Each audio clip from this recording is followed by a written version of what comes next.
Boa tarde a todos que puderem participar.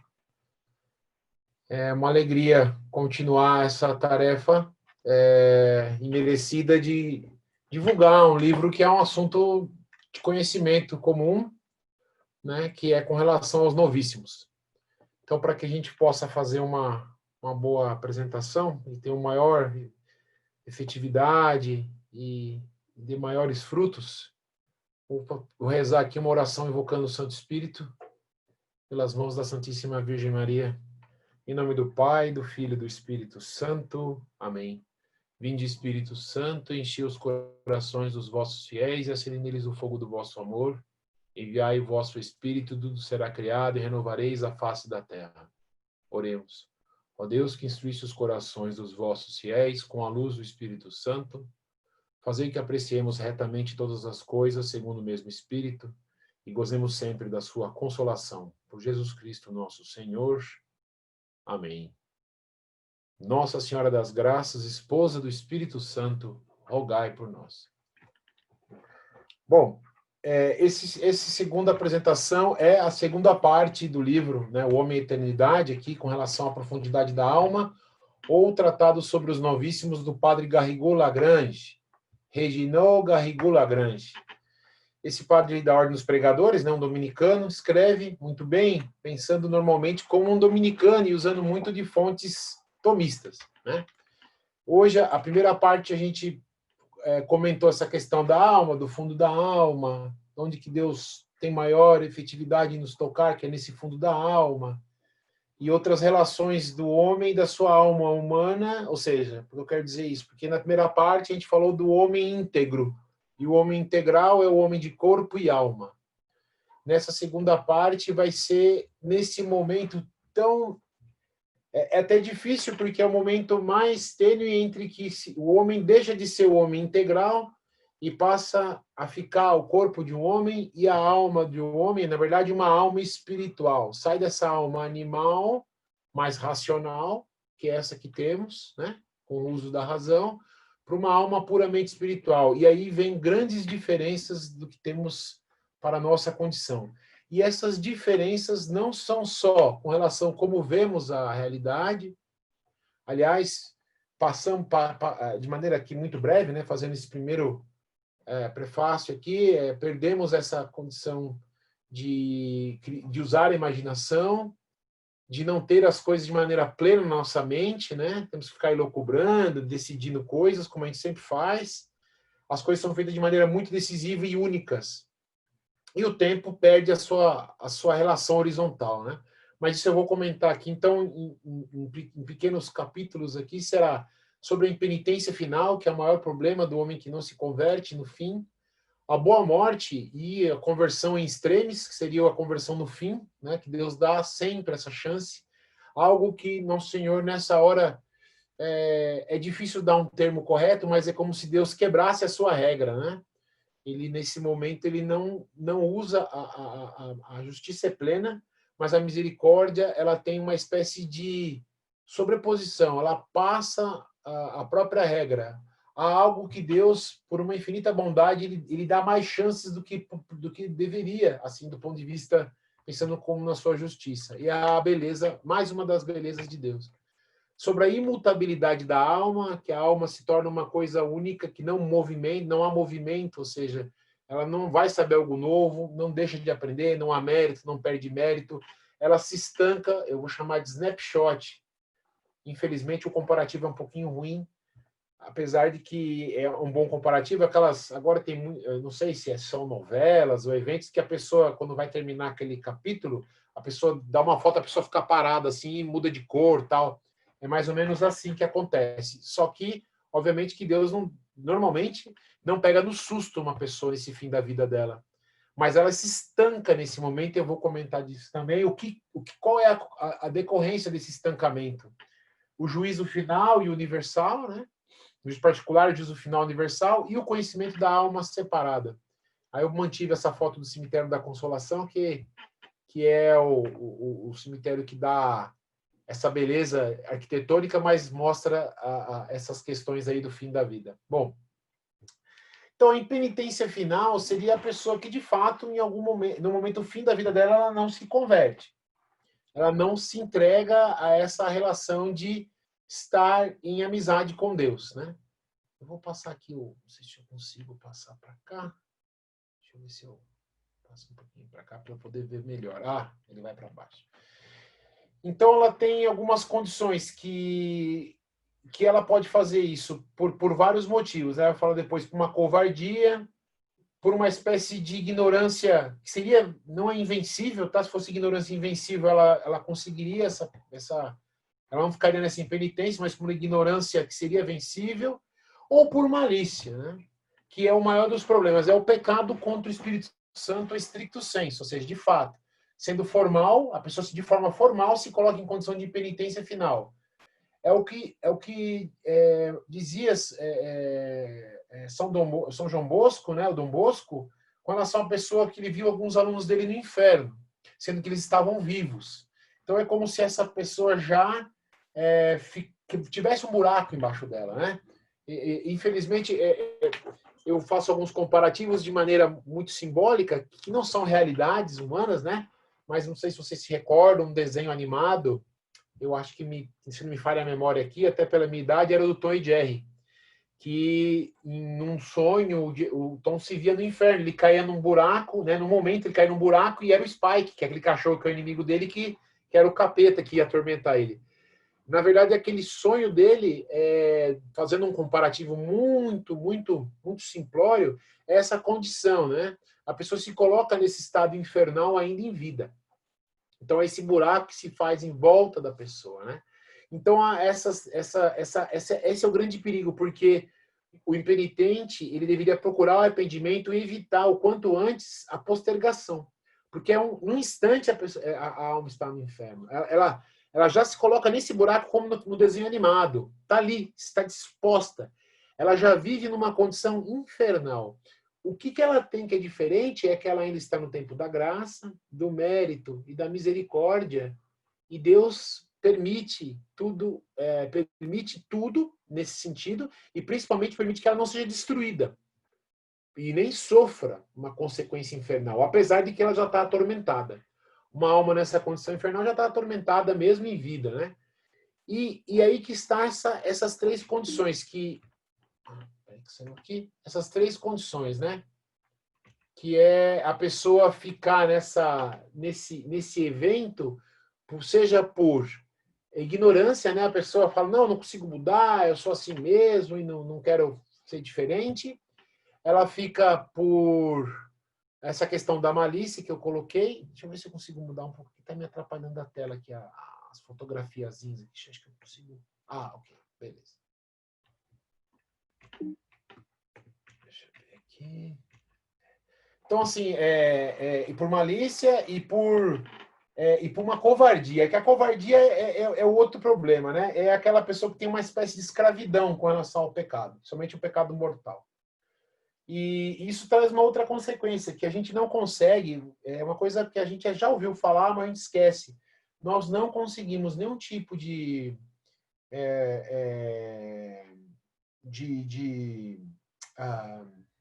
o branco aqui da palavra, indulgência, seja ela plenária ou parcial, se nós temos um apego ao pecado, ele sendo venial. Veja que o estrago do pecado é muito grande.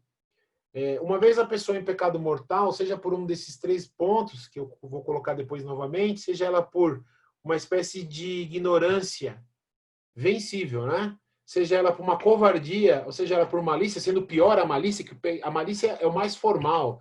É o caso, né, em um certo até momento, um pouco antes do fim da vida, do Voltaire, o filósofo, que chamava do Cristo o infame, temos que matar o infame, seja pelos os comunistas que nós conhecemos do começo do século XIX, que tinham uma perseguição direta, temos que matar a Deus, a morte de Deus, Nietzsche, esse tipo de pessoal, filosofia tosca e torpe, que apesar de colocar ali uma verdade, uma coisa para entorpecer, esse é o grande problema, para fazer o cara ficar iludido, mas no fim tem uma heresia formal, tem uma contrariedade formal a Deus.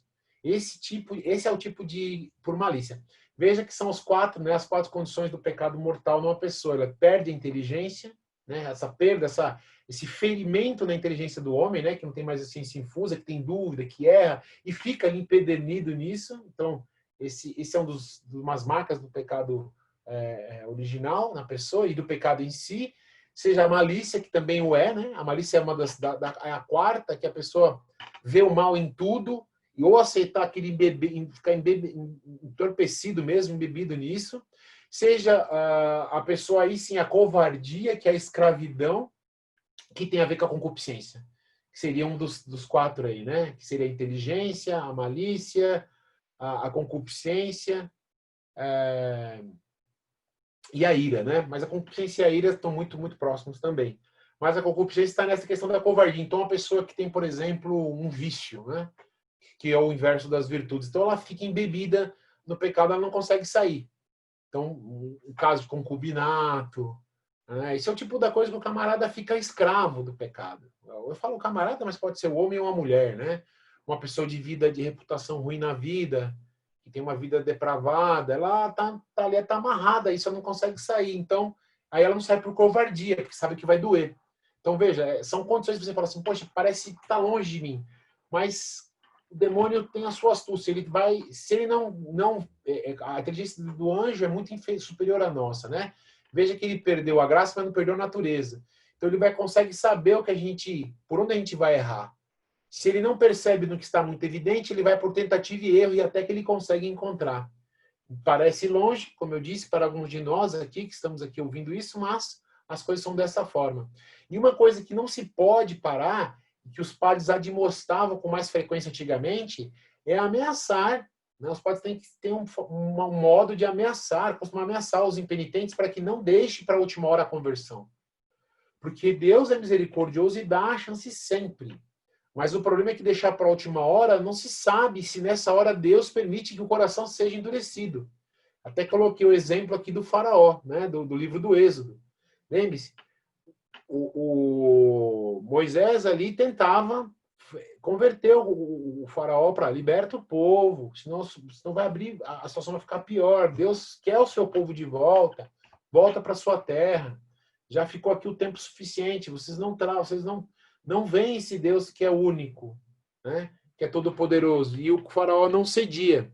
Então ele, de um certo momento, endureceu até mesmo com a morte dos primogênitos.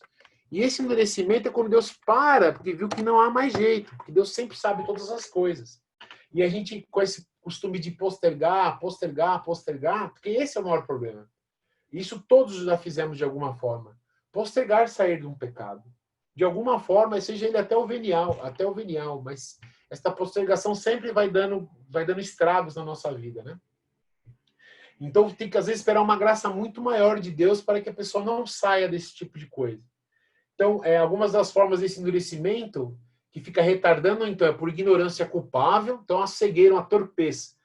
A pessoa fica, eu não consigo mudar, eu sou assim mesmo, o desespero, né? Um pouco de, apesar que todos eles se misturam aqui, né? A covardia e a ignorância é uma coisa que se mistura, né? É o caso, sempre vou comentar do Judas, né? Que ele entrou em desespero, ele não teve um arrependimento, ele teve um remorso, mas entrou em desespero, ou a famosa desesperação da salvação. Não tenho jeito, eu estou perdido e vou até o fim, né? E olha, gente, é muito comum ver pessoas assim. Se dos que estão aqui ouvindo não perceberam isso, é muito comum se ouvir isso nas pessoas. De que eu não tenho jeito, eu sou assim mesmo. Isso vai uma escalada de descida. Uma vez eu escutei isso de uma pessoa e a pessoa falou isso com certeza ouvindo de outra de conhecimento maior. A vida do católico, do cristão, é uma vida de uma escada rolante que desce e você sobe. Uma vez que você para, ou se você cai meio. Mas sempre Deus tem alguma forma para te levantar, para te colocar para subir. Mas, como diz a própria filosofia desse tomista, né, que a caridade reside na vontade. Você, às vezes, não tem condição de saber o suficiente para avançar, nem forças, mas quando você põe a sua vontade, essa caridade, esse amor de Deus na vontade, é aí que você dá os passos para sair dessa condição. Seja ela de ignorância culpável, não é ignorância invencível, porque essa, sim, é salvífico, né? Claro que invencível quer dizer que a pessoa não tem condição de saber. Aqui não, aqui ela fica nessa condição de culpa, não querendo mudar. Né? Por covardia ou escravidão do pecado, né? Uma vida de concubinato, poligamia, esse tipo de coisa, principalmente hoje em dia, né? Que ninguém respeita mais o matrimônio, tem casa aqui, descasa, junta. Bom, a gente sabe, tem casos na família de muitos, infelizmente não é exceção para praticamente ninguém, né? Isso é um caso comum, mas também de vida dupla e coisa do tipo. E por malícia, né? Que é o que clama exatamente, é um pecado evidente e claro contra o Espírito Santo, né? Formal, como o caso de ódio à fé, né? Ódio à fide, como se diz também, do Voltaire, né? E de um maçom que converteu, por sorte, São João Bosco, né? Ele disse, esse exemplo estava no livro, que falou assim, se você, São João Bosco foi lá, o penitente chamou o padre. Como Voltaire também, Voltaire chamou o padre. Mas os amigos impediram do padre entrar, porque Voltaire estava delirando, estava ali, parece que bebendo até da própria urina. E no fim ele ficou sem o padre, não deixaram o padre entrar, e aí ele entrou em alucinação, começou a xingar, blasfemar. Isso é uma coisa terrível, gente. Eu acredito aqui, né, não tenho plena convicção que nenhum de nós estamos nessa condição. Mas é algo terrível pensar uma coisa dessa, você se encontrar nessa condição de chegar um momento que perder a noção, que é o endurecimento mesmo, e você não conseguir mais ter nenhuma graça para poder se converter, para poder confessar, encontrar um padre, esse tipo de coisa. O mundo moderno abandonou isso completamente. Estamos falando coisas hoje para pessoas seletas. Não porque somos melhores, é porque o mundo não ouve a Deus.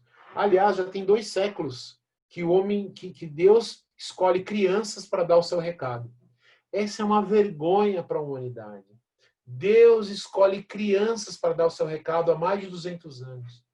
Veja as histórias aqui de Santa Margarida Maria Alacoque, né, do Sagrado Coração, São Felipe Neri, né, e de todos os outros santos que tivemos aqui informação assim na história, São Francisco de Assis,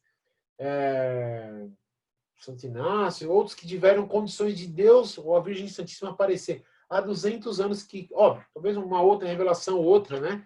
Mas há 200 anos que praticamente as revelações maiores, tidas como privadas, da qual tomou amplitude universal, são faladas para crianças. Né? Seja a Melanie, o outro rapaz que não me recordo o nome, em La Salette, seja a Bernadette em Lourdes, e seja os 3, né? O Francisco, a Jacinta e a Lúcia em Fátima. São crianças que tiveram que Deus escolher, porque o homem não quer mais ouvir a Deus. Então, é terrível. Essa situação, para nós, parece algo que a gente sente na alma, ficar assim, mas o mundo já abandonou. E essa pessoa do caso que São João Bosco encontrou, falou assim, eu tenho aqui uma arma e 2, estou com bala para mim e para você. Para você, se você falar do Cristo, de Deus, e para mim matar. Então, olha, aí Dom Bosco, né, que era muito sábio, né, já fez um jogo tal, e começou a conversar sobre Voltaire, inclusive, do que aconteceu. E aí o impenitente falou, Voltaire tem jeito? Teria, eu tenho. E eu tenho jeito? Tem. Aí foi aí a situação que a alma, a pessoa, né, Deus deu aquela graça final para aquele coração empedernido, endurecido, voltasse, né? Então, é um difícil retorno. Assim como o mistério da iniquidade é obscuro, é de raízes da qual não conhecemos, mas Deus sempre promove. Então, assim, é algo do Denzinger, né? É algo de ex cathedra, dito como anátema, né? Deus não ordena o impossível. Né? Deus nunca ordena o impossível. Sempre ordena o que nos é possível. Dando nos seus mandamentos. Ou seja, nada que Deus nos admoeste, nos adverte, é algo que não podemos fazer. Sempre. Né? Por que está no Concílio de Trento? Porque nessa época era a época da salvação pela justificação, dos ataques do Lutero, do famoso servo-arbítrio, que todo mundo hoje era nascer condenado ou prestes para o céu, e não tinha escolha. Então isso aqui é dito no Concílio de Trento para isso. Para que tenham certeza. Deus sempre está disposto, obviamente, né? Deus não tem uma disposição como nós, que temos acidentes, mas Deus está ali colocando a graça continuamente, porque é o dono dela, e nunca nos dá o que é impossível para nós alcançarmos. O problema está no nosso apego, nossa escravidão no pecado. Devemos pedir graça para realizar aquilo que não podemos. Deus sempre dá e espera mais do impenitente, mesmo nas piores condições. Infelizmente, é que esse é o problema. O impenitente, como diz, como o mistério da iniquidade tem raízes das quais não se tem luz, você não sabe qual é a profundidade, então começa a ficar difícil e o retorno difícil. A ponto que, às vezes, a graça, Deus tenta dar graça, mas o pecador resiste e fica como areia movediça. Cada vez que tenta ter um movimento, ele vai se afundando cada vez mais e fica pior. E encontra-se sem jeito, não há o que fazer, né? Fica meio sem o que fazer. Deixa eu passar para cá. Do tipo, eu não tenho jeito, né? Eu não tenho jeito. E aí, essas conversões em extremes é o perigo. Assim, é bom, óbvio, né? Deus é bom sempre, coloca à disposição para ter uma contrição, para redimir uma alma, mas é uma situação de extremo perigo, é uma roleta russa da alma, da qual, se a pessoa aceita livremente pelo não querer a Deus, pela perdição, ela cai, né? E o problema é que ela cai e cai só em remorso. Como dizia Santo Afonso Maria de Ligório, né? Quando uma alma já tomada do maligno ali, já disposta daquele fim, a partir daquela decisão final, ela é tomada pelos demônios, e tem algumas figuras que mostram isso, né? De alguma forma, ela começa a ter um remorso, mas ela já não tem mais um arrependimento. Não há contrição. Ela tem um ódio já mortal, porque ela sente que não era o certo, e mais, ela já sabe que o que ela fez não era, mas é tarde demais, né? É como diz o Dante naquele Portal do Inferno: a partir desse ponto, deixe toda a esperança de fora, pois aqui não há mais esperança. Acaba assim todas as virtudes. A gente vai comentar isso logo depois. Então, essa contrição, ela tem duas formas, né? Há o que o pecador tem, que é ruim, de alcançar uma indulgência, porque aí é um apego ao pecado, que há a atrição, que já é o primeiro passo, que é o arrependimento por medo do inferno. Mas não há um pleno desapego do pecado, porque a pessoa continuaria a pecar se soubesse que Deus permitisse. No sentido de, antes disso, se soubesse que aquilo não a levaria para o inferno. Então, pecado ali é um arrependimento aqui, entre aspas, por atrição, não é bem um arrependimento. Ela se arrepende porque ela não quer, mas ela talvez não faça mais. Ela até tem um certo arrependimento porque ela precisa se confessar, mas ela tem um apego ao pecado. Então fica entre o arrependimento, a contrição e a atrição. E a atrição é perigosa, porque a pessoa ainda fica com uma espécie de uma amarração. Como diz São João da Cruz, o passarinho precisa de uma cordinha para não voar. Uma cordinha no pé. O elefante acha que aquela corrente segura ele. E assim é o pecado. Então a pessoa não sai, ela não voa, não sobe. Então fica ali no risco, fica quase no muro, porque ela não tem desapego ao pecado. Isso é o maior problema. Está aí o nosso problema. Então a gente acha, pô, eu não vou fazer isso. Na hora da morte eu vou falar, eu quero Deus, tal, mas... E eu disse isso para pessoas que não acreditavam no inferno. É algo difícil da gente acreditar, porque incomoda acreditar. Mas está lá. Não é uma coisa que eu disse ou vocês disseram, né? E a pessoa tem um pleno consentimento para isso. E vai ser nessa hora que a gente vai ser posto à prova, né? Foi dito na outra formação. Nessa hora que a gente é posto à prova, para que se escolha, né? Parece simples. Aqui eu digo, cabeça fresca, que tá tudo gostoso aqui. Tomei um café não faz muito tempo, estou alimentado, não estou com dor. Então, né, que são coisas que acontecem no fim da vida da gente, a gente fala, não, quero ir para o céu, quero ir para Deus. Mas nessa hora vem as provações para saber agora. E agora, nessa escolha, e você deixa Deus em segundo plano. É só colocar ele em segundo plano, é só inverter a ordem do amar uns aos outros como eu vos amei, na frente do amar a Deus. É só por amor mais às criaturas que a Deus que essa ordem faz com que você caia, né? Então, a atrição é somente você ter o medo do inferno e se arrepender por conta disso, e a contrição é um arrependimento por desgosto de pecar, por ofender a Deus e desejar não mais pecar. É só assim que a gente alcança a indulgência. É só assim que é próximo da indulgência. Então, esse está a diferença entre o arrependimento e o remorso. São Pedro teve arrependimento, chorou amargamente, teve uma contrição perfeita. Inclusive, já teve a sua indulgência com Nosso Senhor logo na sequência, tendo que confirmar 3 vezes o seu ato de amor a Deus, né? Que no grego dá lá as palavras, né? Ao eros, a caritas e o ágape, um amor maior a Deus, né? Total. o que está no céu na eternidade na visão beatífica, né? E Judas Iscariotes não teve, ele teve um remorso, entrou em desespero, o desespero da salvação, e não conseguiu contrição, ficou na impenitência, né? Então aqui o segundo capítulo é a graça, o que temos que buscar na graça de uma boa morte, né? Que é o momento da separação da alma do corpo, do qual há uma decisão, e essa decisão ela é estática, te traz depois consequências interessantes, por um lado, e não mais modificáveis pelo outro. Então, Deus dá a graça da perseverança a seus eleitos. Entende-se os que, por vontade, buscam o Senhor em espírito e verdade. Né? Então, esses eleitos não é aquela eleição que o Lutero dizia, da predestinação. Mas os eleitos são aqueles que se colocam a favor de Deus, que colocam na sua vontade estar com Deus, que lutam contra os seus pecados, seja ele a marca do pecado original, seus pecados atuais, que são consequência do dobramento desse pecado original, nossos apegos ao mundo, da inversão dos bens que a gente colocou. Inverteu-se os bens, mesmo sendo um bem, já começa um problema. Diz o padre, e isso é muito coerente. Se o demônio não consegue nos pecar pelos pecados daquilo que já é ruim, ele vai tentar nos atentar pelo bem, invertendo a ordem deles. Sabemos quais são. Chamamos de bens todas as coisas que nos rodeiam. E uma vez que esses bens estão fora de ordem, aí vai morar o pecado. E o pecado é contrariar o que Deus quer de nós. É contrariar aquilo que nos faz ter a vida em plenitude. E tirar a vida não só nossa, como a do outro. Né? E os eleitos estão aí, estão naqueles que fazem essa vontade. É o que Nosso Senhor disse para aquela senhora que gritou, né? Bendito os peitos que te amamentaram e o ventre que te trouxe ao mundo. Falou, bendito maior ainda é aqueles que escutam a palavra de Deus e as põem em prática. Parece simples, mas está aí nossa decisão em muitas vezes deixar a Deus em segundo plano, mesmo sabendo que Ele é Deus. O estado de graça, afinal, não se recebe por mérito. A causa não é feita em si mesma, mas a pura liberdade e benevolência de Deus para conosco. É por pura misericórdia de Deus que Ele nos dá graça suficiente para que na hora da morte sejamos restituídos.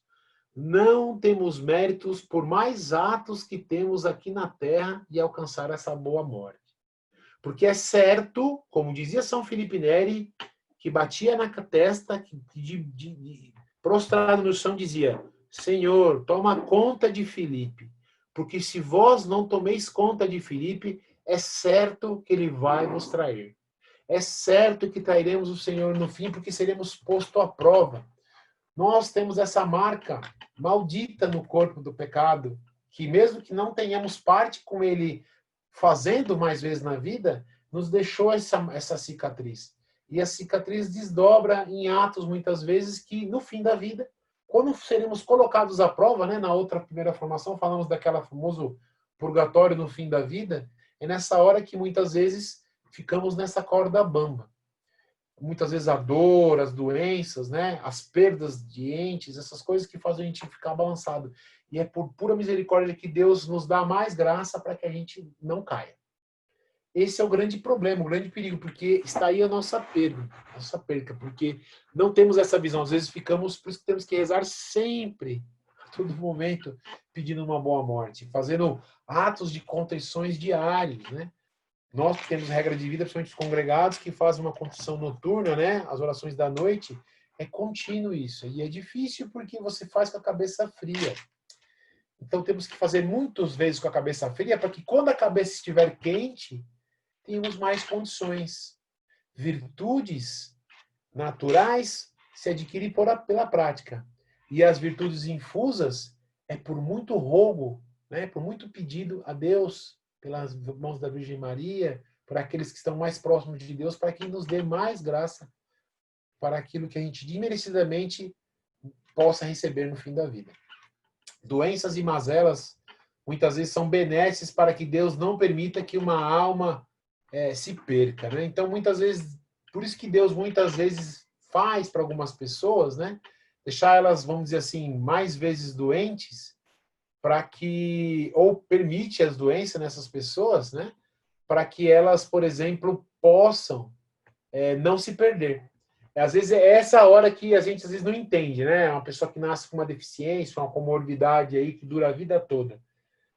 Os espíritas dão as atribuições humanas, né? Eles dão as atribuições mais humanas para isso. Ah, é o pecado da outra vida. Isso aqui é uma compensação sempre, uma coisa muito racional. E se Deus faz as coisas que sobrepõem essa racionalidade, ou seja, não tem um peso direto, se fosse por um peso direto, nós já estávamos perdidos, porque a gente mais peca, mais faz errado, mais desagrada a Deus do que agrada. A maioria das pessoas não são santas, não é verdade? E lembrando até da visão dos meninos de Fátima, quantas mais pessoas iam para o inferno porque no fim decidiam por não estar com Deus. Ela tem um remorso depois, mas já é tarde, porque é um remorso do qual ela já não quer mais a Deus também. Essa é uma coisa curiosa, né? Ela não quer mais a Deus. Porque se ela quisesse, ela teria o quê? Uma contrição. Ela, na verdade, tem um remorso porque ela sabe que vai sofrer. Mas ela não quer, ela tem ódio no sentido estrito da palavra, né? Ela não nutre amor nenhum para Deus. Usar muito bem as palavras, né? Apesar de ódio e ira ser confundido nos tempos atuais. Ódio é ausência de amor. Então não há mais ausência, não há mais presença de amor a Deus. E vice-versa. Deus só permite por um bem, porque ele é bom sempre, que aquela alma exista. Senão ele exterminava. Também é um outro erro herético dizer que ele extermina, né? De acordo com a doutrina católica. Né? Doutrina que se diz há 2000 anos. Mas ele permite a existência da alma, mas ele tira a sua presença. Né? Por isso que diz no Evangelho, afastai-vos de mim, né? Que não é de vós, não tiveste amizade comigo. Né?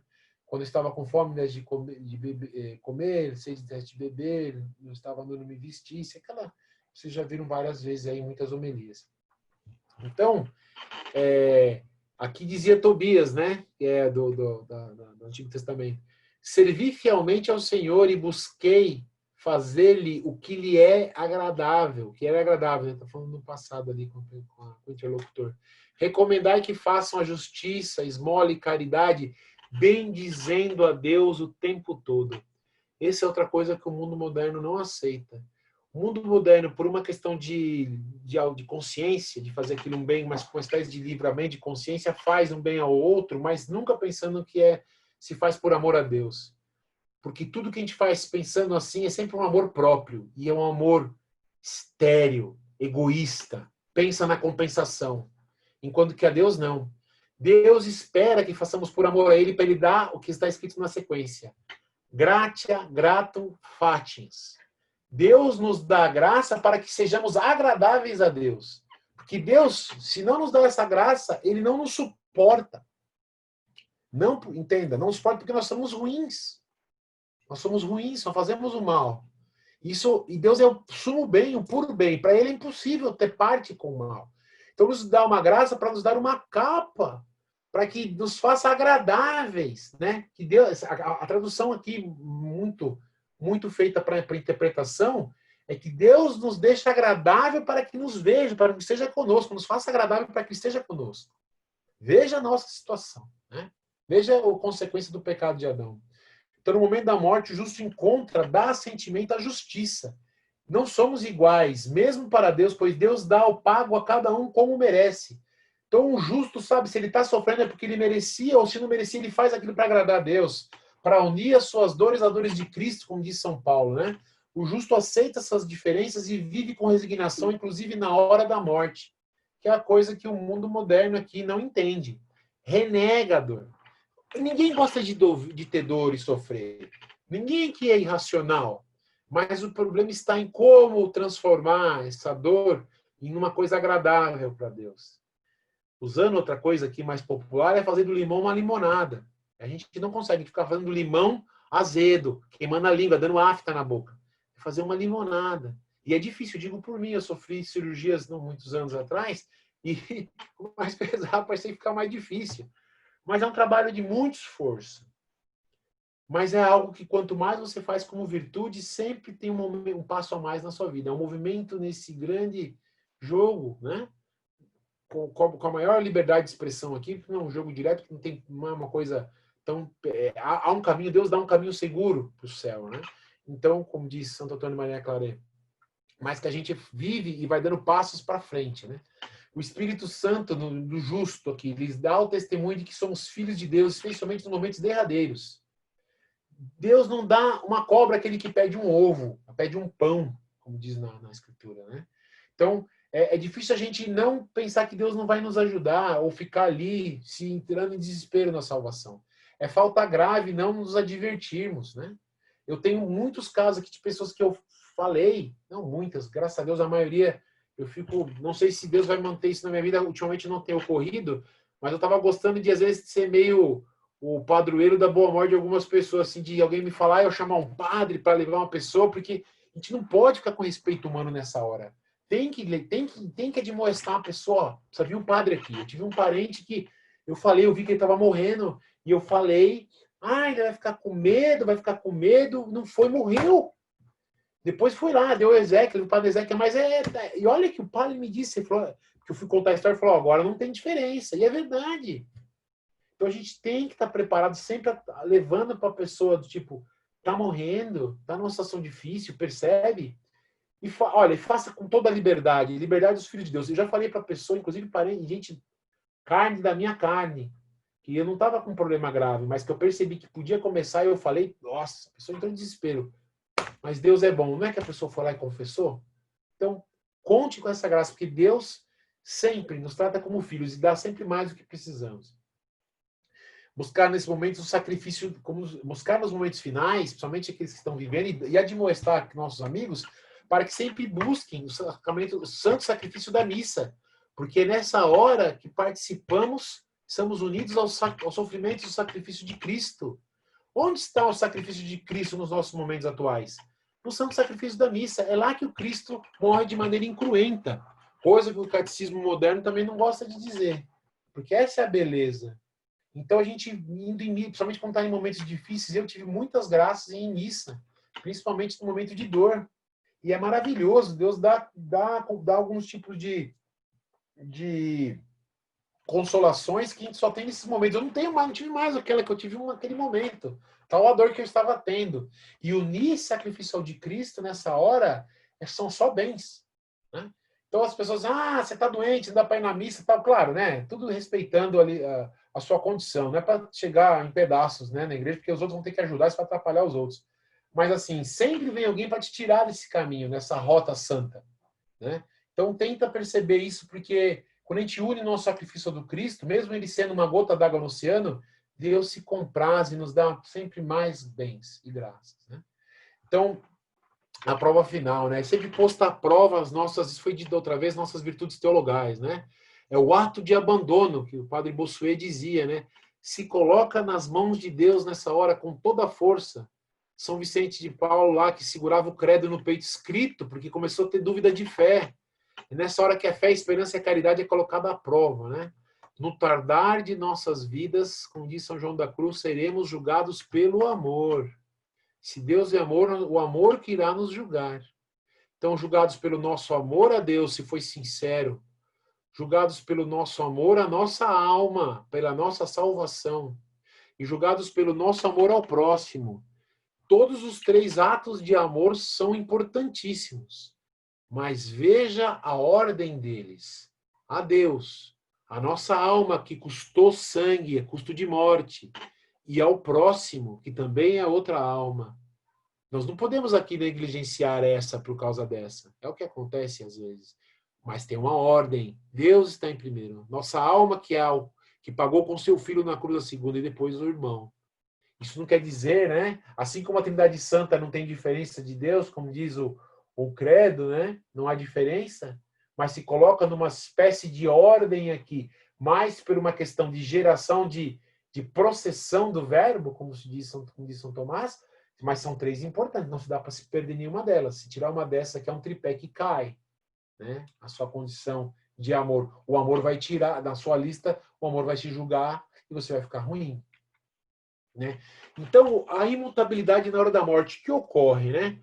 É o momento que eu disse que é o snapshot. Então, estou falando tudo isso no momento da morte. Há ali um momento final, um momento derradeiro, que às vezes estamos com os olhos fechados, estamos em coma ou não, eu não sei, foge do conhecimento humano, em que há uma fotografia, um estancamento da sua vida. Tem uma foto até preto e branco no fundo aí, para lembrar aquelas novelas malucas ou filme, que o camarada para naquela hora, aquele momento, aquele pensamento, aquela decisão se estanca. Então, nesse momento em que se tem a última partícula de vida do homem, ele decide: Deus ou não Deus? Deus ou as criaturas?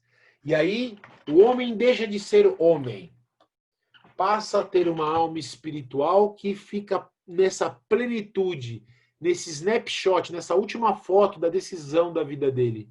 Ali você tem um corpo do homem e uma alma do homem, como diz São João Crisóstomo, né? Já não é mais o homem, é um corpo de homem e uma alma de homem, uma alma espiritual, uma alma da qual já não há mais decisões, não há mais imaginação, não se imagina as coisas, se tem plenitude, se tem vontade e se tem razão.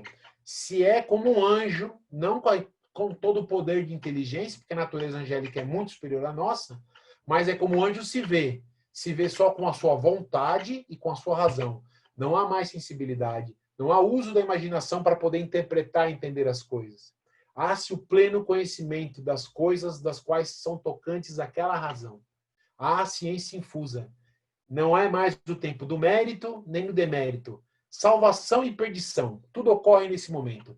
Ou se está salvo, ou se está perdido. Entendendo-se que a salvação é o purgatório ou o céu, né? nessa sequência. Mas se está salvo. Então a alma se torna então imutável. Ela adere definitivamente ao seu ato anterior à morte final. Então, naquele momento final da separação do corpo e da alma, então já, né, não se há mais o homem, mas a alma humana e espiritual, já ela se torna imutável. A árvore tombou, como diz aqui no livro, ela tombou para o leste ou para o oeste, para o mal ou para o bem. Uma árvore que tomba, ela não tem como tombar mais. Ela não tomba para o outro lado mais.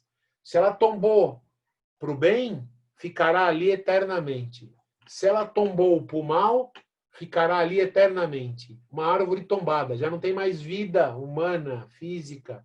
Ela tem uma alma espiritual racional e que tem plena vontade, pleno uso da vontade, né? Então, o ato da escolha é imutável, feito de modo livre. É feito de modo livre na escolha entre o bem eterno, céu ou purgatório, né, dependendo da sequência, e a perdição eterna e o inferno.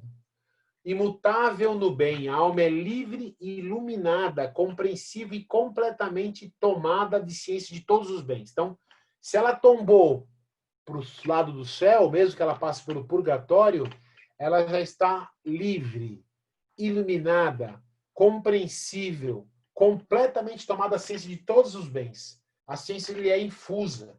Né?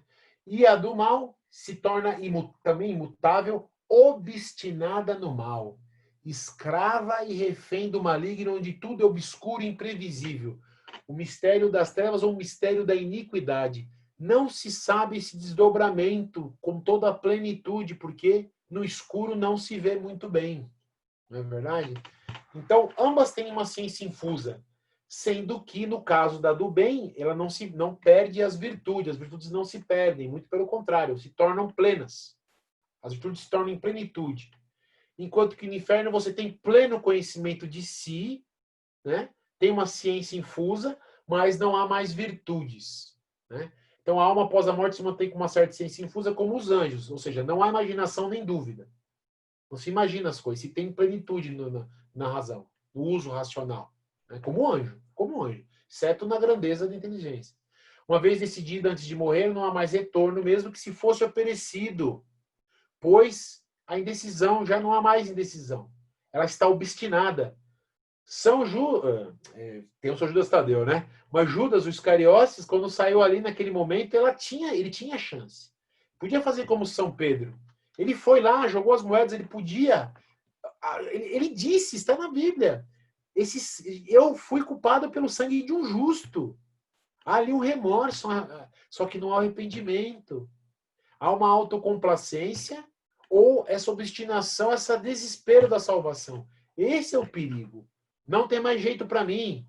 Fazendo um paralelo aqui, é o Chicó do Alto da Compadecida. Aqui, graças a Deus, Nossa Senhora no filme, é um filme muito bacana. Diz assim, não faz isso, você estava ali. Não, não tem jeito mesmo, não tem jeito mesmo. Ele vai indo pro lado do capeta lá, não sei se você se recorda do filme, a porta tá aberta, ele vai indo, né? O filme é uma anedota, é do Suassuna, né? Se me falha o nome Suassuna, não lembro o primeiro nome, escritor que faleceu tem alguns anos, e ele vai indo pro inferno que fala assim, não tem jeito, eu queria mesmo, tal.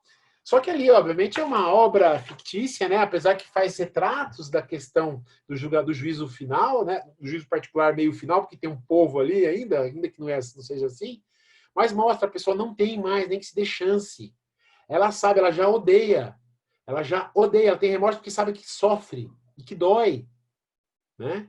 Uma dor espiritual, obviamente, porque não há sensibilidade, mas ela decidiu não há mais retorno. Então veja essa diferença tão curiosa em tempos, no mesmo tempo. Judas, entre obstinação, não se arrepende, só tem remorso. E São Pedro não se arrepende e não se autocomplaz. Ele vai e pede perdão. Né? Ele busca arrependimento, busca a contrição ali está direto. Né? Lembrar da obra de Lúcifer. Né? Ele preferiu a sua natureza, tem um asterisco ali que eu vou comentar depois quem caiu nesse mal, um padre conhecido apóstata depois, né, que se perdeu, orgulhosa ao invés da beatitude do sobrenatural. O demônio preferiu a sua natureza, a sua grandeza, do que preferia Deus, quando Deus lhe colocou a sua inteligência sobre a questão do homem, sobre a salvação do homem. Que o homem do barro, que poderia errar, que não tinha pleno conhecimento do uso da razão, que tem, digamos, ele tem o uso da razão, pleno, sim, mas não há para ele a certeza, ele tem as dúvidas, tem os seus erros, porque o homem é fraco, né? É um corpo mais frágil, como que os anjos que já não têm corpo, né? Não tem matéria, mas tem um espírito que usa de razão e vontade, mas com uso de pleno, sem dúvida. Por isso que quando o anjo peca, vai para o inferno diretamente, porque ele não tem dúvida. Ele não tem um ledo engano, ele tem certeza do que faz. Então, o Lúcifer preferiu a sua natureza. Sabia que não perderia a sua natureza, mas perdeu completamente a sua graça. E com Deus, na vida da graça, ele não quis mais. Nossos defeitos congênitos pelo pecado original dão o mesmo efeito na nossa alma. Com amplitude distinta, porque não temos esse uso da ciência, da ciência infusa como tem esse anjo, mesmo sendo maligno, mas nós temos esse mesmo desdobramento. Nós preferimos a nossa natureza do que preferir a vida da graça. Aí você diz para mim assim, porra, isso não pode ser isso. Mas é o que é. Porque se fosse assim, a gente não se confessava, né, meus amigos? Nós damos aso à nossa natureza decadente.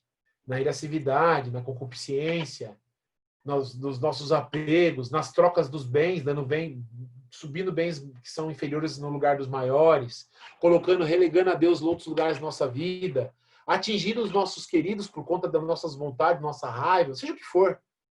Ou quando muitas vezes ficamos tíbios, somos pusilânimes, o mundo nos põe um monte de groselha e sujeira na nossa vista, a gente fica ali inerte, com medo e com vergonha, por covardia. Lembra-se que tem a perdição pela covardia ali das 3 condições que a gente colocou no começo? Então é assim, nós temos nosso dobramento, nós preferimos a nossa natureza, né?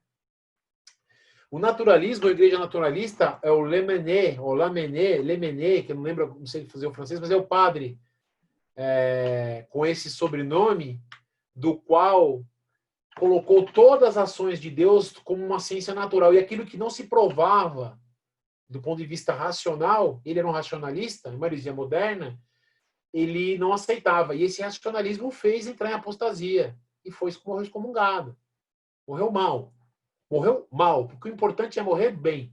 E eu conheço muita gente que fica dando razão humana para as ações de Deus. Não que tenhamos que fechar a razão, muito pelo contrário. A fé é o exercício da razão. Onde a sensibilidade não alcança, onde a nossa condição de sensível não alcança, é onde entra a fé. E é um exercício da inteligência. Inteligência é fé e razão, vemos com fé e razão. Nós não apagamos a nossa razão para ter fé. A nossa razão é iluminada pela fé. É Deus, pela condição sobrenatural, que ilumina a nossa razão para que possamos acreditar e possamos, de forma, acreditar de maneira racional. Mas o problema é você querer colocar a razão sobre todas as coisas. Santa Teresa dizia, a razão é a louca da casa. Em um certo momento, Deus tem uma ciência muito superior à nossa. E aí que a razão humana não entra, porque ela é inferior à razão divina. Inclusive, a angélica está no meio dela. Até os anjos são superiores infinitamente a nós. Tem mais de um abismo entre nós e Deus, né? Então, parece-nos simples como uma decisão muito tranquila em que diremos, queremos Deus, como diz a música, né? Como se fosse dessa maneira, mas assim, não é nessa sombra e água fresca que teremos decisão. Tem que lembrar a visão do inferno dos pastorzinhos de Fátima, que via as almas caindo no inferno como fagulhas, e eram muito mais do que se imagina do que iam para o céu. O que eu não sei dizer para os senhores e senhoritas e senhoras, e espero nunca saber aqui, nesse momento, porque seria um ato muito mal da minha parte, dizer qual é a relação, né? Um amigo disse que se Deus revelasse a sua misericórdia, muitos pecariam mais. Mas a visão dali dos pastores é que muitos iam para o inferno. Bom, o mundo você vê, né? Tal é a maneira de querer que Deus não apareça, que ele seja sucumbido aos ideais do mundo. Infelizmente, um dia chegará o momento anticristo, né? Que não é que ficar fazendo milenarismo ou profeciando, algo como se eu não tenho condição nenhuma de dizer sobre isso, mas pelo simples fato de que, uma vez que Deus é relegado ao segundo plano, aquele que ficar em primeiro plano, ele já é o anticristo. Quem não está comigo, espalha. Quem não está a meu favor, está contra mim. A Deus ou se adere ou se expulsa. Isso o mundo não aceita. O mundo gosta de uma coisa água com açúcar. Uma coisa no meio do muro. Mas como todo mundo sabe aquela anedota, o muro é do bicho, né? Fugir das armações e enganos do maligno, especialmente na hora da morte, em que somos provados nas virtudes maiores, na fé, na esperança e na caridade. No tardar de nossas vidas, julgados seremos pelo amor e pela sinceridade do amor a Deus. Deus quer que morramos bem. Lembrar sempre dessa história que eu falei do Judas e São Pedro, mas também de Judas e São Paulo. Judas começou bem e acabou mal. São Paulo, o Saulo, que perseguiu os cristãos, começou mal e acabou muito bem. Muito bem. Né? A vida precedente é que baseia nosso ato de livre escolha no final das nossas vidas. Então, assim, a gente lembra muito da questão de São Dimas, né? Tem o Dimas e o Gestas, né? Para quem viu muitos quadros assim, o Gestas é aquele que vai ali um maligno e leva ele para baixo, e o Dimas é o que vai para o céu. E a gente vê ali o ato que o Dimas fez com o Nosso Senhor. Mas com certeza há uma precedência dos atos de Dimas ali.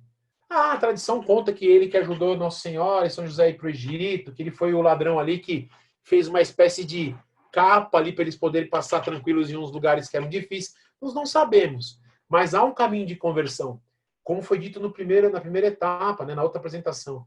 O bem e o mal criam raízes na nossa alma. Só que as raízes do bem são um pouco mais visíveis. E as do mal, não temos a noção da sua profundidade. Lembrando sempre do coração do faraó. Deus deixou ali empedernido porque ele já era endurecido, Deus manteve endurecido, porque a raiz, né, dos mistérios da iniquidade não temos noção do tamanho. Então ele não consegue voltar. Lembrando, a areia movediça que eu falei na outra tela, né? Este entardecer da nossa alma, do nosso fim de nossa vida, é precedido também de certas revelações retrospectivas para a nossa reflexão. Deus é bom sempre, até o fim, e principalmente nesse final, né? Falamos do purgatório no fim da vida, né? Que foi falado na outra apresentação. Ele nos dá uma condição para que a gente consiga sempre, né? Quem viu aquele livrinho, que é um livro com um nome muito curioso, Carta do Além, que mostra uma pessoa que foi forçada por Deus no inferno a mandar uma carta. Se não é vero, é bem trovato, como se diz, né? Se não for verdade, mas é muito interessante, porque diz coisas que têm uma certa conexão muito forte com a teologia católica, que fala que no fim Deus ficou ali tentando, ela olhava uma igreja e falou, que vontade de entrar, mas ali coração empedernido, né? Porque a raiz já era muito profunda. Então, mas Deus ali sempre negligencia a sua justiça. Esse é o único momento que Deus, entre aspas, aqui comete um ato contra a justiça. Por querer que dar à pessoa a misericórdia, ele interrompe só quando o pecador se obstina e não se emenda, quando ele abusa desta misericórdia. É o pecado contra o Espírito Santo. Ele formalmente fala, não quero a Deus. É como eu digo, né? Aqui nós estamos aqui, tem um aqui nesse áudio que não fala assim, eu não vou fazer essa decisão. Mas é nessas horas que as provas, é tudo se colocado. em fogo, né? E no fogo que se mostra o limpo e o sujo, numa limpeza do metal. E vai saber, e a gente precisa fazer nessa hora esse sujo sair do nosso corpo. E essa purgação dói, e é nessa hora que muitas vezes as pessoas se agarram ao sujo, que é ficar preso à terra, a criatura, né? Ao seu desejo natural. É o que fez o padre Lemainet ali, vocês me perdoem o termo francês que não tenho proficiência nessa língua, mas ele preferiu ficar colocando causas naturais nas ações de Deus e ficou na terra, literalmente, aliás, debaixo dela, né? Que é o termo que a gente chama de inferno, que é o que está no profundo. Então, não tenho certeza, obviamente, né? Depende de Deus, como diz a misericórdia, negligencia a justiça, então talvez converteu e levou, mas humanamente aqui a gente percebe que é para temer a salvação dessa alma, né? Aqui é uma frase do latim que é nunc homo peccavit ex insufficientia auxilii divini. Nunca Deus não dá o suficiente para um pecador se converter. Ele sempre dá tudo para o pecador se emendar no fim da vida, né? Então, no juízo particular, nessa hora da separação da alma do corpo, então há uma ciência infusa, plena e decidida na alma, que não tem mais dúvida. Já naquela foto que eu falei ali, no snapshot da vida dela, estancou a última decisão. Não há méritos nem deméritos. A decisão final estanca, né? A novela que eu falei ali, a novela do qual, quando termina o episódio, faz aquela foto no preto e branco e para ali. Ali está o fim, sendo que está definitivamente decidido, permanece. É como se tudo que vivemos e temos na alma estivesse agora disposto num plano atemporal. Vemos nossa vida e todas as nossas ações sem dúvida mais do que é bom ou ruim. Não nos enganamos mais, porque nós nos enganamos muito, né? Isso o tempo todo. Ali está uma bacia como se estivesse boiando todos os nossos atos ali, falando ruim, bom, bom, ruim, ruim, ruim, bom, bom. Seja lá, e ali faz o peso, né? E aí pesa. Não há dúvidas, nem nós não temos como nos enganar, nem ser enganados, nem enganar ninguém. Está ali o juízo. Para nós, o juízo particular está ali. Toda a nossa vida. Uma espécie sem o plano, o tempo está num pináculo ali, já estancado, e todas as nossas ações já julgadas. Ali já está dizendo, né? O dos outros, né? A ciência infusa não é o conhecimento de tudo. O conhecimento de tudo é o outro juízo, que é o juízo universal ou final, né? Não há espaço para dúvidas, não há espaço para autopiedade, não há espaço para autocomplacência, ficar ali assim, eu era um coitado, né? Não há, o Chicó é o Chicó naquele momento dizendo assim, não tinha mais jeito mesmo, é aquilo ali. Claro que no filme ele mostra que ele realmente não tinha, ele não estava nessa condição, nem tinha morrido, ele era uma espécie de uma revelação privada no filme, se pudermos traduzir o filme de maneira católica eficazmente, né? Já tem um veredito, que uma vez que você vê tudo num plano vertical ali, sem mais espaço para pensamentos ou dúvidas, você já sabe se você é culpado ou inocente, se você vai para o inferno ou se você vai para o purgatório ou o céu, né?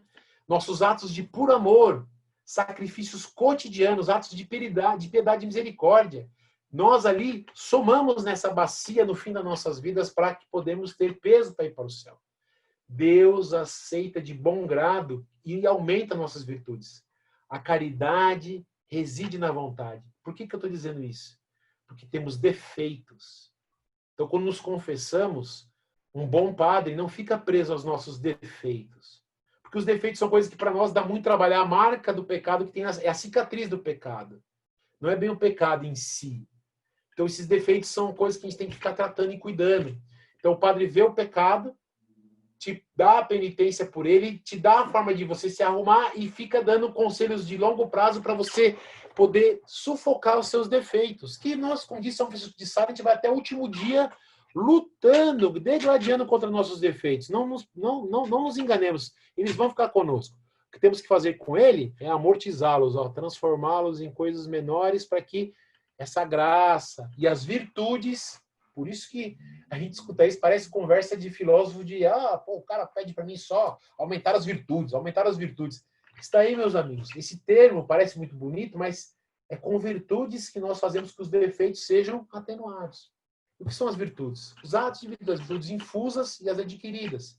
Veja a prudência, né? A humildade, a religião, né? Os atos de bondade, né, as virtudes maiores, a fé, a caridade, a esperança, que as virtudes teologais, as virtudes cardeais, a justiça, né, a benignidade, e todos os outros que estão ali, sejam ele, né? A gente até falou da outra vez ali naquele quadro que tinha todas as virtudes. São as 4 virtudes cardeais, as 3 virtudes teologais, as 7 de dons do Espírito, os dons do Espírito Santo, né? Sabedoria, a inteligência, o discernimento, o temor de Deus, a piedade, a fortaleza, o conselho.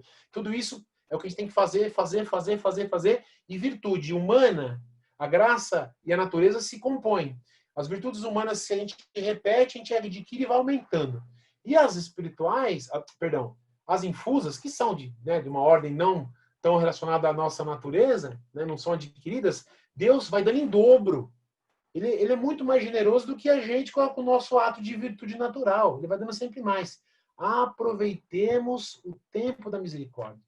Deus vê que na nossa vontade reside a caridade, Deus é amor. Se ele reside ali, a gente, estou errando aqui, mas eu estou fazendo esforço, ele é misericordioso, ele vai dando mais para que você saia desse buraco. O que a gente não pode é se aceitar como a gente é, no seguinte sentido. Eu tenho esse defeito, não consigo sair daqui.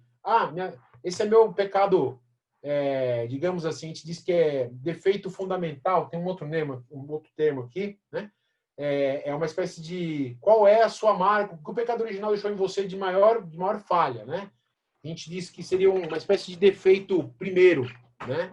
Então, ali, você não pode ficar ali se apoiando nele. Eu nasci assim, é o síndrome de Gabriela Cravo e Canela. Nasci assim, cresci assim, você sempre assim. Não. É uma luta contínua. Não é fácil hoje, não é fácil amanhã. Por isso que Santo Inácio chama de exercícios espirituais. Porque se você não pratica um exercício, o teu corpo dói. Quando você faz a primeira vez, dói demais. Amanhã você não quer fazer. Um pouco hoje, um pouco amanhã. Até que a sua musculatura começa a aceitar. Essa é assim a nossa alma. É uma musculatura, fazendo uma figura de linguagem. Que você faz esforços contínuos até que isso se torne algum hábito na sua vida. E Deus, sempre misericordioso, infunde cada dia mais. Então, o juízo universal final, então, ele é o que eu disse ali com relação à pessoa, mas de forma global. Então, agora você vai saber não só de você de maneira plena, sem dúvida, vendo claramente num eixo horizontal, mas você vai ver todas as pessoas e todas as coisas e a sociedade num eixo total também, né? É o julgamento das sociedades de todos os tempos, né? Dizem no plural porque nós estamos numa sociedade aqui contemporânea, mas estamos falando agora de todas as épocas. Não, e teremos conhecimento de tudo e todos, julgamento de tudo e todos. É nessa hora que naquela linha vertical tudo será colocado à prova, sabendo já. Você já não tem mais, não dá nem tempo de pensar, será ou não será? Está ali colocado. Tudo aberto. É o que diz Nossa Senhora no Magnificat, né? A justiça se estenderá visível sobre todos. Elevarão os humildes, se abaixarão os soberbos, né? Toda a sociedade e a história será colocada. Se elevará aos santos, como diz o livro da sabedoria, onde que mostra os injustos soberbos falando assim, nossa, nós que tirávamos, fazendo aqui uma tradução, porque é escrito de maneira muito mais sublime do que aqui eu falando, nossa, nós que tirávamos o sarro deles, fazíamos chacota deles, olha agora eles, olha a nossa condição hoje. Então, meus amigos, é nessa hora que a justiça finalmente será recobrada. É de um infeliz ou infelizmente, eu lembro de um filme dessa mitologia grega, né? É o filme do Perseu, não me lembro, a Epopeia, que ele segurava o filho dele para cometer um ato de justiça, né? Que ele ia ser morto, ele ficou como velho, ele gritou, né? Ele estava, na verdade, é um filme muito bonito, e ele estava ali como se tivesse tido uma outra corpo, né? Era o Perseu, que era o rei ali dos gregos, né? Não sei, seria gregos como um todo, né? E grita, não, agora não é hora da justiça, né?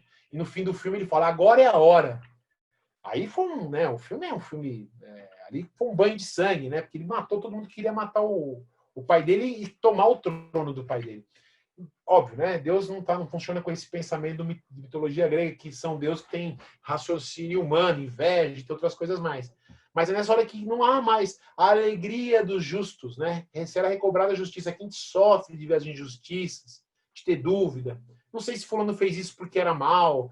Essas coisas não terão mais, né? Então essa é a alegria do juízo final. Então, é por isso que a gente tem que lembrar sempre dessas frases, né? Que estão sempre como conselho evangélico. Não prometo felicidade nesta vida, mas na outra. Nesta vida sempre há uma chuva de cruz, especialmente para povos ou pessoas que muito sofrem nesse tempo.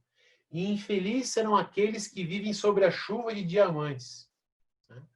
Porque aqueles que, como diz Nossa Senhora, aquele que quiser ser meu discípulo, renegue a si mesmo, pega a sua cruz e me siga. A sociedade e suas leis iníquas, que, outorgadas por uma maioria levada por concupiscência, nos obrigam a seguir. E a gente não. E aqueles que estão assim, eu tô amando porque eu faço o que eu quero, porque o fato é esse, né? Todos nós faríamos mal se não tivéssemos Deus na nossa alma. Pelo menos desejamos eles. Por isso que a gente diz, né, que a caridade reside da vontade. Não foi o que diz o São Tomás. Porque uma vez que a gente tirasse isso da gente, invertesse a ordem, a concupiscência, que já não é natural, como foi dito no primeiro episódio, né, que já não é natural, já é não natural, não foi isso que Deus criou a gente com essa concupiscência, mas por conta do pecado de Adão, a nossa concupiscência é não natural, a gente faz tudo que é de errado. Não tenham dúvidas, meus amigos, se a gente não tivesse isso, a gente faria como o mundo faz. Porque aí a concupiscência é ser um cavalo desenfreado e faz o que quiser. Nessa hora a gente vai ver isso cair por terra. E aí, hoje a sociedade faz assim, deixa a concupiscência a bel prazer e chama isso de amor. Isso que é o pior. Prostitui, inclusive, o próprio nome de Deus. Então, e o conhecimento da alma separada é o último episódio aqui de hoje, que eu já estou estourando o meu tempo. Então, a alma do homem agora é como é dos anjos, né? Uma alma só espiritual, não com toda a sua potência, porque o anjo está numa natureza muito superior a nós. Ele não tem mais sentidos, nem uso da imaginação ou recordação. A alma não tem mais, ela não recorda mais, não fica aquela coisa, ela tem plenitude, ciência estática de tudo que ela viveu, do que ela é, da sua condição, do que quer, do que decide. Ela tem a ciência infusa direta. Cada alma julga conforme sua inclinação. Se a árvore tombou para o lado do leste, né, seria para o lado do bem, ela fica com as decisões sempre para o bem, sempre na humildade, sempre na benignidade. Se ela tombou para o oeste, né, tombou para o mal, ela sempre... Bom, estou dando aqui o termo leste-oeste, mas fica aqui, não tem uma relação direta, tá? Foi mais pensando do leste que nasce o Cristo aqui, mas fica mais para a gente entender. Então ela fica ali sempre com um pensamento orgulhoso, tudo que ela já está na malícia, que é a quarta marca do pecado original. Tudo ela vê do mal, tudo ela vê com o mal, né? Com os olhos da malignidade, do mistério da iniquidade, né? Essa fixação, esse snapshot, essa foto final faz com que ela decida, veja, tem uma vontade definitiva, plena, sem dúvida, em todas as coisas. Ficando no bem, tomba para o bem. Ficando no mal, tomba para o mal. As almas condenadas, então, perdem as virtudes naturais. Então, essa é a diferença. Apesar de ambas as almas, sejam elas que estão já morreram na impenitência, já estão perdidas, ou sejam elas que já estão na benignidade, na morte da justiça, estão bem, elas têm ambas a ciência infusa, estão estáticas, não tem mais dúvida, não tem uso de imaginação. É a razão com pleno uso da vontade, mas as que estão no bem não perdem as suas virtudes adquiridas e as infusas. Muito pelo contrário, elas entram em plenitude, que é maravilhoso. Diz também que Deus é bom por isso, além de todas as bondades que Deus tem, sendo bom em ato, né, ato e potência, porque se a alma que está no mal, que está perdida no inferno, soubesse o que é ter uma virtude infusa, e tivesse a visão de Deus, ela sofreria infinitamente mais. Porque, como foi dito outra vez, só há uma das nossas 3 faculdades, só há uma, né, há uma dela que será em plenitude satisfeita, que será a vontade. Porque a vontade quer o amor. E o amor vai estar ali em plenitude. Ele é a única que é infinita. A razão humana, mesmo no céu, mesmo a alma que foi do homem, né, que será um homem depois no novo céu e nova terra, como diz São Pedro, ela nunca vai saber o Deus com tudo. Só Deus se conhece. Né? Mas ela vai ter a vontade, sim, como a vontade ali de Deus. Ou seja, ela vai ter a plenitude da vontade. Se a gente soubesse isso, já bastava para a gente nunca mais fazer nada de errado. Porque a gente sempre é infeliz, né? A gente hoje está gostoso aqui, daqui a pouco é segunda-feira, tem que voltar a trabalhar, tem que aguentar um chefe, tem que aguentar um monte de dissabores da vida. E no céu, a gente não tem mais nada disso, né? É aquela alegria estancada, aquela foto, naquele momento mais feliz da sua vida, multiplicado por 1 milhão. Se é que eu posso multiplicar. Porque se Deus é infinito, como é que eu vou multiplicar? Não tem condição, né? Matematicamente, é só aquele símbolo, é impossível. Em compensação, as almas que caíram no mal perdem as virtudes naturais e as infusas, obviamente, porque Deus se afasta.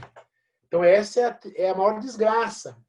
E a parte boa dessa desgraça, se é que se pode dizer, é que ele não sabe o que perdeu. Isso é um outro bem que Deus dá. Porque se uma alma no inferno soubesse o que perdeu, que depois vai ser a próxima parte, né? Que é falar do inferno, ela sofreria infinitamente mais. Porque esse é um bem, é o primeiro é o bem da privação de Deus, né? Perdão, esse é o primeiro dano, o dano de estar privado de Deus. É o primeiro dano, o dano da falta de Deus. Esse é o primeiro de todos eles, que é o pior de todos, né? Do que o dano dos sentidos, que é o segundo. Você vai ser vai sofrer pelo aquilo que você fez mais de errado. Então é completamente atemporal e imutável. Usa da inteligência de forma nunca antes usada na vida, em plenitude. É como um anjo se vê, exceto que o anjo tem uma natureza de inteligência superior. Não tem mais dúvidas da sua razão e vontade. Sabe ambas as almas, seja no inferno ou no céu, que Deus existe sem qualquer dúvida. O que também incomoda e dá maior remorso para a alma, porque Deus não tem como também se negar ali, é que está no inferno, né? Então, o tempo descontínuo na alma separada do corpo. Ela não tem mais o tempo contínuo. Então, para ela, um ano ou um milênio tem o mesmo efeito. Vai depender o quê? Do que ocorre. Esse chamado tempo descontínuo, ou evo, como se diz no latim, é o pensamento não sensível, é um sentimento não sensível de que a alma vive dias ou meses sem ter um calendário solar. Mas séculos podem ser abreviados em relação ao tempo de uma alma quando rezamos para uma alma no purgatório, por exemplo. O que ela tem no céu? Ela tem os eventos que ocorrem de maneira distinta. Então, estou no purgatório, estou no céu, estou sofrendo, mas ela não tem mais relação temporal. Então, ela se desloca disso daí, né? As almas beatas participam da eternidade, da visão beatífica ou do amor pleno. Não há sucessão dessa virtude. Deus é o todo e o tudo ali, o eterno não varia. Então, quando ela tem essa visão, é tomada do todo, não tem mais variação. Então, uma alma que está nessa condição, o que ela quer mais é estar com essa visão beatífica, porque ela vai ter o todo, tudo. E o todo e o com todos, né? Se todos aqueles que estão no céu que a gente quer também vão estar ali. Então, vai ser um negócio assim, isso não dá para a gente imaginar. Claro que ela é mais clara pelo fato de ser uma coisa do céu. Mas é mais difícil para o ser humano entender, porque foge, é uma condição que foge da razão humana, é muito maior, mas é o eterno que não varia, né? A alma, então, interna também não varia no querer, nem no saber mundano, que é apenas o ter, né? Purgatório, céu e a visão beatífica. Então, no eterno, ela não tem variação no que eu quero, ela só tem variação no que ela possui. Então, se estou no purgatório, eu não possuo a visão beatífica. Ela sabe o que ela precisa, ela não tem dúvida, ela não vai querer pular nada. Aí, por isso que só depende de nós, né? Parece música, mas a alma que está no purgatório só depende exclusivamente de nós. Deus completou a sua justiça.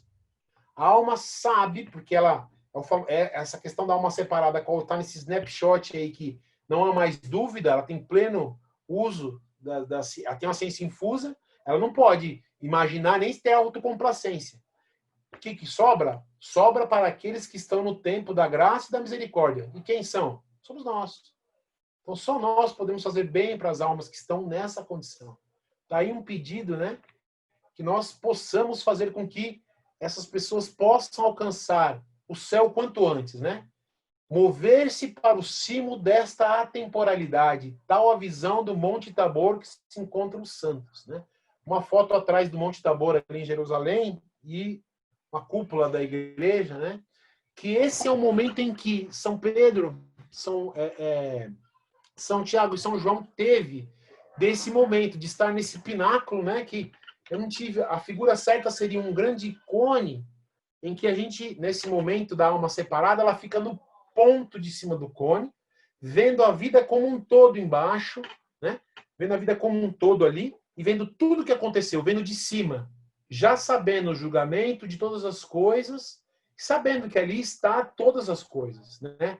Acabou o tempo, um tempo atemporal. E esse momento é um momento bom do qual viveu, por exemplo, você, provavelmente na Beatitude, como ficou São Pedro, São Tiago e São João ali no Monte Tabor.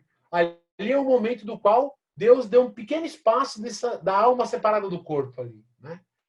Claro, ninguém se separou, não havia ninguém que tinha morrido, tal, mas Aquele momento de estar ali no momento. Olha o que São Pedro ficou tão louco que falou assim: ó, monta uma tenda aí para nós três e vamos ficar aqui eternamente. Isso foi só uma pálida ideia do que é o céu. Então, essa é a situação. É isso que a gente tem que viver, né? A gente tem aqui, nós somos do Ocidente, somos um pouco mais devagar nessa condição de voos mais altos, como são, né? Eu digo aqui que é uma frase muito de monge beneditino, né? Que como voa, como disse São João, é a águia, né? Que tem voos mais altos, porque o evangelho mais alto, mais difícil de interpretar, muito mais longe da natureza humana, que vê as coisas de maneira muito toma lá da cá, mas vê as coisas na infinitude de Deus, né? Que a gente possa já deixar com que nossa alma consiga alcançar o céu ainda na terra, ter essa visão tabórica aqui, né? Então, pedindo aqui para eu encerrar, que Nossa Senhora do Paraíso, né? Que ela é a primeira moradora do paraíso, Nossa Senhora experimenta, vive em plenitude, sem passar no tempo, ali na eternidade, dos sabores que nós um dia esperamos Deus experimentar no paraíso, né? São João Bosco dizia: não há sabor, não há visão, não há nada que nossos filhos possam ter visto que o paraíso não vai nos dar de maneira infinita. Agradeço a presença de todos. Tentei, não sei se eu corri um pouco aqui, porque esse tema sempre dá bastante desdobramento. A gente começou um pouquinho depois, e que Deus permita que sempre nos dê mais graça para que a gente possa alcançar o céu o quanto antes, mesmo aqui na Terra, com todas as dores que talvez virão, né? Subir a montanha não é fácil. Salve Maria.